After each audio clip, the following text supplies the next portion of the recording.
大家好，我是鬼叔，又到了睡前故事环节，害怕的小伙伴弹幕里扣个一，不害怕的扣下眼珠子。怪谈协会收录粉丝投稿的毛骨悚然的恐怖经历，以下都以第一人称讲述，切记千万不要夜里一个人看。梦游，这是发生在我身上的怪事。我因为肥胖去减肥营减肥，这个减肥营呢在农村，挨着墓地。虽然我不知道是不是和这个有关，我以前从来没有梦游过。减肥营是封闭式管理，寝室呢是3人寝，没有利器，也没有任何可以划破身体的东西。桌子的高度到腰，床的高度到膝盖上方5公分左右。冬天人少，我的寝室有2个人，我住在靠窗户的位置，室友则住在了靠门口的位置。中间的床是空着放杂物的，中间的床尾放了一个小凳子。有一天晚上，我10点多就睡着了，但是我室友1点多了都还没睡。那天晚上，我梦见了我的3个教练老师，阿勇、南星3位老师，他们在我的床边聊着天，可开心了。我坐在床上就想，这么晚了还不让我睡觉，你们在我这儿聊天，干啥呀这是？我可不管你们了，太困了，我要睡觉了。说着呢，我就拉着被子就要往后躺，突然我就被中间床尾的凳子给撞倒，却往前倒了，这咣当的一声就给我吓醒了。接着右侧趴着醒了过来，我以为呢我拿着羽绒服要出去，但其实是我梦游了，只是我不知道而已。我坐在地上想了半天都没想明白为什么。最离谱的来了，我室友缓缓地拿出了手机，打开了手电筒照着我。我突然笑了一下，他问我在这趴着是干嘛呀？我说我不知道的呀。他问我你啥时候过来的呀？你要去洗手间是吗？我说我不去啊。室友呢又问我咋没听见你走路呢？我就说我都不知道我咋过来的。我起身一拎，感觉什么东西这么大，也不像是羽绒服呀。打开灯一看，是我的被子。这冬天的绒毛被套其实是挺沉的。再一个，我呢比较胖，不管是穿鞋还是不穿鞋，都会有走路的声音，可室友他愣是没听到。还有我左侧的腿上，在屁股以下10公分左右有一道划痕，是新伤，因为睡觉之前还洗了澡，当时是没有的。梦游拿着被子，也不知道是去干啥。后来我就在想，我梦到的那3个似乎并不是我的教练老师，而且训练营旁边的那个坟地里头刚好有3座坟。难道是减肥太累了导致的日有所思夜有所梦？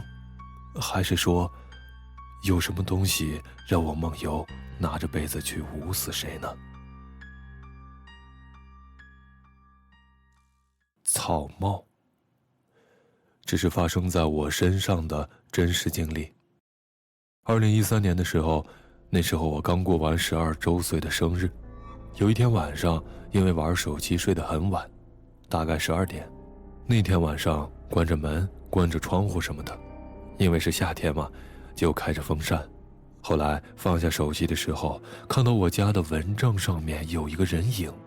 因为我是近视，也没多想。后面我开灯看，那个人影就不在了，一关灯就在，但是把我妈叫起来，我妈看不到，睡得特别沉。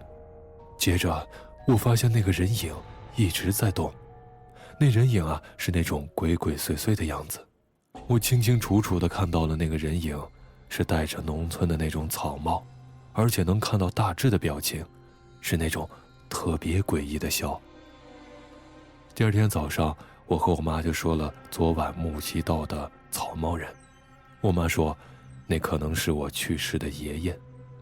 她说我爷爷去世的时候就是戴着草帽走的。租房。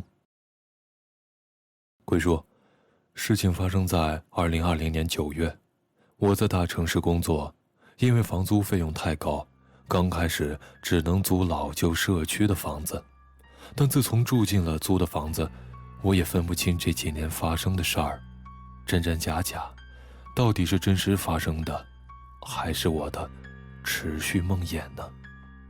当时我在饭店工作，下午闲时才能休息，所以休息呢一般都是半天。在我从店里打完卡回到出租屋的时候，我就能明显地感觉到，虽然当时天气很热，但骑上电驴进到社区门口时，有一股莫名的凉意。因为老旧社区正处于上世纪战乱的遗址旁，在走到胡同口的时候，我隐约看到一个不符合现代时代着装的女人蹲在门口倒着衣服。当时安静极了，下午2、3点，整个胡同就只能听到咚咚咚的倒衣声。在我走到她前面时，我刻意地看了看妇女的脸，但她的头低得很深。走到我租的房子楼下时，倒衣的声音没了，我一回头，那女人也消失不见。当时也没有在意，就回到了我的出租屋里了。在给自己做完饭收拾好的时候，准备睡觉了，就能感觉到天突然的一暗，我自己也没有在意，看了看表，是下午的3点45分，就睡下了。这睡着睡着，突然地睁开了双眼，就像是大家的鬼压床一样，我也没有办法动，但我能感觉到有一只手推了推我的脑袋，我呈现出头侧着，身体笔直地躺着，但我隐约地听到了下午在胡同口的倒衣声，咚咚咚，这个声音越来越近，在走到我房门的时候，这个声音停了下来。因为住的是自建房，门口和窗户紧挨着，不拉窗帘，外面可以看清楚屋内的情况。第一次被鬼压床的我当时非常的慌，在我挣扎的时候，我隐约看到窗户外站着一胖一瘦，我分不清楚是男是女，但可以明显的看清楚他们手里拿着东西，只能让我想到是回来时见到的倒衣的妇女。我当时就被吓出了一身的冷汗。我之前爱看一些灵异的视频跟帖子，从上面呢学到说努力发出声音，或者伸舌头，努力的蹬蹬脚试一试。我把这些办法挨个都试了，也无济于事。我当时意识到我遭遇的就是鬼压床了。就在我还在想办法挣扎的时候，外面那2个人的举动让我更加确信我没猜错。